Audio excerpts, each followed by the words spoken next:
Olá, quintoanos, tudo bem? Espero que sim. Eu sou a professora Osilene Carvalho e vamos dar continuidade do capítulo 7 do módulo 3 do nosso livro Trilhas, da página 271 a 276, com o tema O Brasil se moderniza. Nesta aula, iremos abordar sobre o fim da República, onde Getúlio Vargas foi ao poder, e também sobre as mulheres na política. Vamos viajar sobre um dos mais importantes assuntos da história do Brasil. Vamos lá? O fim da Primeira República. E o que foi essa Primeira República?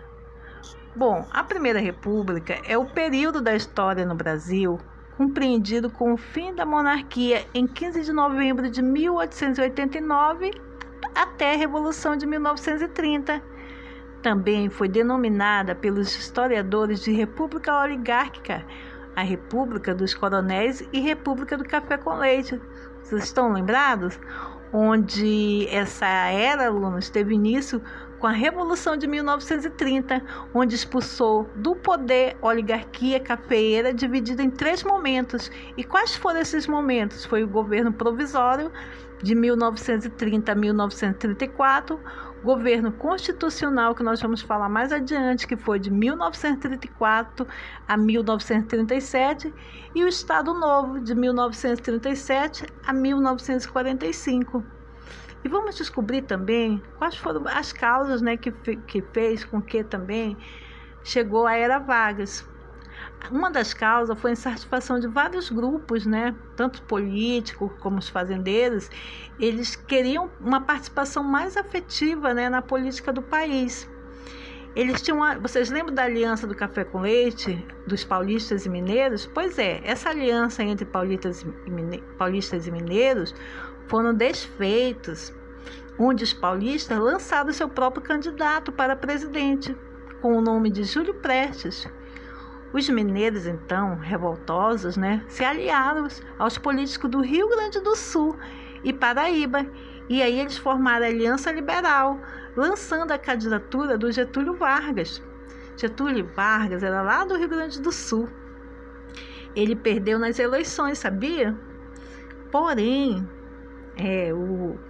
os políticos, os liberais, insatisfeitos, eles não reconheceram a derrota, E o que eles fizeram? Eles acusaram os paulistas de cometerem fraudes nas eleições, nas urnas. E então, antes do Júlio Prestes assumir o cargo de presidente, os membros da Aliança Liberal organizaram um golpe. Isso mesmo, sabe o que eles fizeram? Eles assumiram o poder, colocando Getúlio Vargas no governo. Esse golpe, então, alunos, foi conhecido como Revolução de 1930 e pôs fim à Primeira República. Então, você pode observar aí na imagem, Vargas cumprimenta a população a caminho do Rio de Janeiro para assumir o governo em novembro de 1930. Então, esse primeiro governo, como ele não foi eleito pelo povo, chamou-se Governo Provisório, que foi no período de 1930 a 1934. Então, agora vamos descobrir Getúlio Vargas no poder, que se trata da Era Vargas, Mas qual foi Era Vargas? Como assim Era Vargas? Então, foi a era em que o nome, que se dá o período em que o Getúlio Vargas, governou o Brasil por 15 anos, de forma contínua, desde 1930 a 1945. Esse período foi um marco na história brasileira, em razão das inúmeras alterações que Getúlio Vargas fez no país, tanto sociais quanto econômicas. Nós vamos já descobrir fazendo essa leitura aqui, que nós vamos fazer aqui na página 272. Bom, após assumir o governo, Getúlio Vargas procurou centralizar o poder em suas mãos, tomando medidas autoritárias, ou seja, ele passou a ter um poder autoritário, não democrático, ou seja, ele que tomava as próprias decisões. Ele fechou o Congresso, né, dentro dessas atitudes autoritárias, ele fechou o Congresso Nacional e substituiu os governantes de vários estados por pessoas de sua confiança. Essas medidas provocaram reações contra o governo de Vargas. Já em 1932, teve início em São Paulo a Revolução Constitucionalista. E o que foi essa Revolução Constitucionalista? Foi um movimento que exigia a elaboração de uma nova Constituição para o país. Isso começou no ano de 1932. A Revolução Constitucionalista ela foi derrotada pelo governo. Mas Getúlio Vargas, né, não ignorou as exigências do movimento. Ou seja, alunos, mesmo o pessoal do movimento, né, da Revolução, ter sido perdido pelo governo, ele apoiou futuramente as medidas que o povo exigia na época, que nós vamos já saber. No ano seguinte, uma Assembleia Constituinte foi convocada para elaborar uma Constituição, que foi finalizada em 1934. Nela, uma série de mudanças foi aprovada. Vejamos agora a seguir, né, algumas das principais mudanças, que, diga-se de passagem, está até hoje, né, funcionando nos tempos atuais. Um deles, ele instituiu o voto secreto, regulamentou o voto feminino. O trabalho de pessoas menores de 14 anos foi proibido, porque naquela época tinha muito trabalho infantil, né? Nós já estudamos nos outros capítulos. Tornou obrigatório e gratuito o ensino primário no país. Algumas antigas reivindicações dos trabalhadores foram atendidas, como jornada de trabalho de 8 horas diárias, descanso semanal remunerado e férias anuais remuneradas. Além de colaborar, de elaborar a nova Constituição, a Assembleia Constituinte foi responsável por escolher o presidente do país. Dessa maneira, Getúlio Vargas foi eleito pela Assembleia com mandato até 1938. Ou seja, né? Vocês percebem que já saiu do primeiro, né, do governo provisório, né? E já estamos sobre uma outra fase, né? Que é sobre... Ele já foi eleito sobre o voto da Constituição, né? E qual a importância dessas novas medidas? O que vocês acharam dessas medidas que eu acabei de ler? Que ele instituiu o voto secreto, regulamentou o voto feminino, o trabalho de pessoas menores de 14 anos foi proibido. O que vocês acham? Qual foi a importância dessas novas medidas? Isso mesmo. Além dessas medidas, alunos, ampliaram o processo eleitoral e o tornaram mais democrático, né? O país se tornou mais democrático, pois o voto ele passou a ser secreto, né? E as mulheres também puderam votar. Além disso, regulamentaram muitos dos direitos trabalhistas que já haviam reivindicado há vários anos pelo povo, que eles vinham querendo essas mudanças, né? E nada. Então, a partir de agora, desse momento, né, vamos chegar em uma nova fase do governo do Getúlio Vargas. Esse segundo governo chama-se constitucional, que ele liderou de 1934 a 1937. Vamos para as atividades agora? Aqui na página 273, a questão 1. Leia o texto a seguir. Embora não tenha modificado profundamente o país, a Revolução de 1930 representou um marco em nossa história. Isso porque antes, durante a Primeira República, a economia era essencialmente agrária e girava em torno da exportação de café, enquanto o poder político estava centralizado nas mãos dos grandes cafeicultores. Nos anos 1920, a chamada política do café com leite estava com os dias contados. Com isso, setores da economia não vinculados ao café, como aqueles ligados à produção e exportação de carne no Rio Grande do Sul, ficaram fortalecidos. Então, após você ler esse texto, você vai responder essas duas questões. Letra A. como era a economia do Brasil durante a Primeira República, ou seja, qual era o que predominava na Primeira República.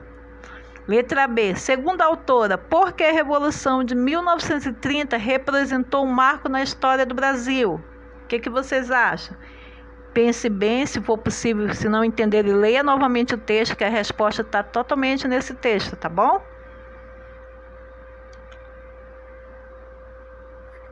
Vamos para mais atividades. A questão 2, você vai pintar de amarelo as leis aprovadas na Constituição de 1934.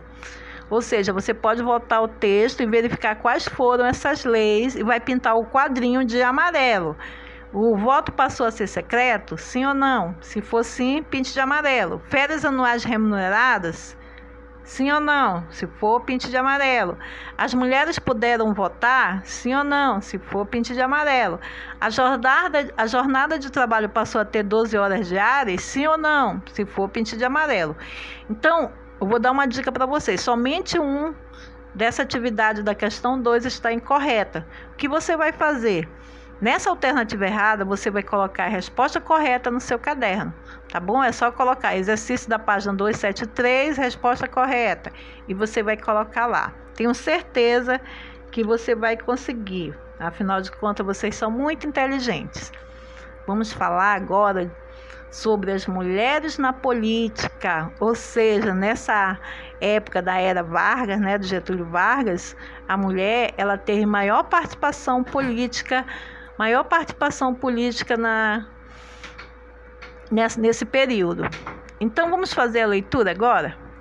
Nas primeiras décadas da República, as mulheres tinham pouco acesso à educação e quase nenhuma participação na política brasileira. Até a década de 1930, elas não podiam votar nem se candidatar a cargos políticos. Nesse período, as mulheres passaram a se organizar e a lutar por direitos políticos. Ou seja, isso antes da Constituição, né, alunos? Elas já estavam se organizando para lutar por direitos políticos, porque eu não sei se vocês lembram, no passado, né, as mulheres elas só viviam para família, né? Não podiam trabalhar fora, os maridos trabalhavam, elas cuidavam, eram somente de serviços domésticos. E a partir antes mesmo da primeira Constituição de 1934, elas já estavam correndo atrás. Então, após muitos anos de luta, em 1934, finalmente a participação feminina na política foi regulamentada na Constituição. Dessa maneira, as mulheres passaram a ter direito a se inscrever como candidatas e como eleitoras.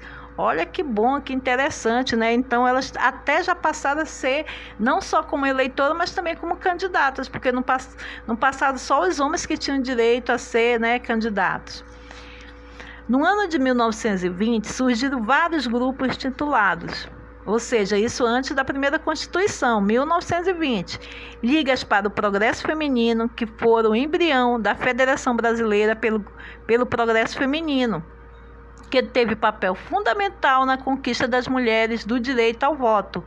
A federação ela foi fundada em 1922 por Berta Maria Júlia Lutz, que liderou o movimento decisivo para a conquista do sufrágio feminino. E o que é sufrágio? É justamente o processo de escolha por votação. Então, a Berta Maria Luísa, ela foi uma das responsáveis, né? Veja aqui a foto dela, né? Uma foto assim mais recente, no ano de 1975.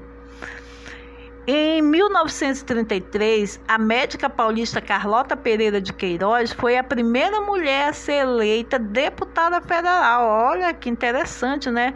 Em 1933, ela participou dos trabalhos da Assembleia Nacional Constituinte entre 1934 e 1935.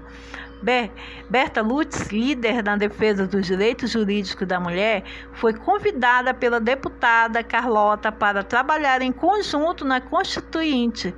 Ou seja, em 1934, Carlota foi reeleita. Na nova legislatura, tomou posse a segunda deputada brasileira, Berta Lutz. Olha que interessante. Então, alunos, é muito importante a participação da mulher, né? Tanto no passado, né? E principalmente agora. a mulher ganhou maior participação política e também no mercado de trabalho, não é mesmo? Antes quem dominava eram os homens. Mas eu pergunto de vocês acham se é possível afirmar que essa igualdade ocorre de maneira efetiva em nosso dia a dia? O que vocês acham? Eu creio que não, não é mesmo? Mas pensem bem. Se for o caso, pesquisem, né? Porque a gente percebe que ainda existe, né, no nosso tempo atual, que os homens têm empresas que o homem ganha até mais do que mulher. Na política também tem mais, domina mais homens do que mulheres, e assim sucessivamente. Aí nós temos uma pergunta aqui: a luta das mulheres por direito no início do século XX foi importante? O que vocês acham? Foi importante? Sim ou não? Por quê? Isso mesmo, foi importante. Entre outras questões, as lutas das mulheres por direito no início do século XX foi importante para que elas tivessem maior participação na política brasileira, não é mesmo? Agora vamos continuar aqui. Observe a figura abaixo. O que vocês estão vendo nessa imagem? Observe aí, Carlota Pereira de Queiroz, a primeira deputada federal do Brasil, fotografada junto a outros parlamentares, década de 1930. Observaram? Então, ao longo dos anos, a participação feminina na política tornou-se cada vez maior. Atualmente, elas constituem a maior parte dos eleitores brasileiros. Ou seja, tem mais mulher para votar do que homem, né? Mais eleitores brasileiros. Porém, o número de candidatas a cargo político ainda é menor que o número de candidatos. Ou seja, né, a quantidade de candidatos a cargo político ainda é menor do que os números de candidatos. Tem muita mulher para votar, porém poucas se candidatam, né? Nas eleições municipais de 2016, por exemplo, cerca de 30% dos candidatos eram do sexo feminino, ou seja, somente 30%, né? Então 70% era do sexo masculino. Mesmo que um grande espaço na política tenha sido conquistado pelas mulheres, muito ainda precisa ser feito para que elas tenham uma representação maior na política brasileira para defender seus direitos. Então, quantas mulheres foram retratadas nessa fotografia que você observou? Observaram? Isso mesmo, apenas uma mulher, isso mesmo. E o que esta fotografia demonstra sobre a participação feminina na política brasileira no início do século XX? O que vocês acham? Isso mesmo, a fotografia ela demonstra que havia pouca participação feminina na política brasileira, pois retrata apenas uma representação feminina em meio a diversos representantes masculinos, não é mesmo? Vamos mais para mais uma atividade, aqui na página 276. Vamos colocar em prática o que vocês aprenderam. Complete as frases com as palavras a seguir: deputada, voto, Berta Lutz, conquista. Letra A. Até a década de 1930, as mulheres não tinham direito, pontinho, no Brasil. Aí vocês vão ver o que se encaixa melhor e coloque a palavra correta. Letra B. A. Pontinho, de direitos políticos pelas mulheres, só ocorreu após muitos anos de luta. Você vai ver o que se encaixa e coloque aí. Letra C. Pontinho foi uma das líderes do movimento que reivindicava os direitos para as mulheres. Aí você vai ver quem foi, coloque aí, eu tenho certeza que você sabe. Letra D. Carlota Pereira de Queiroz foi a primeira federal a ser eleita no Brasil em 1933. Número 2, marque um X nas frases que representam apenas informações corretas. Ou seja, tem 3 frases, né? Você vai ver, marcar X nas frases que representam apenas informações corretas. Aqui tiver errado, você não vai marcar o X, tá bom? E a questão 3, em sua opinião, por que é importante que as mulheres participem da política do nosso país? Bom, isso é uma resposta pessoal, eu tenho certeza que cada um vai dar a sua opinião e com o assunto que nós demos anteriormente, vocês vão tirar de letra, não é mesmo? Bom, então chegamos ao fim de mais uma aula em casa de história. Não esqueça de fazer as atividades. Espero vocês na próxima aula. Ah, não esqueça de dar um like lá, né? Joinha lá assistindo o vídeo, tá bom? Obrigada, tchau, tchau.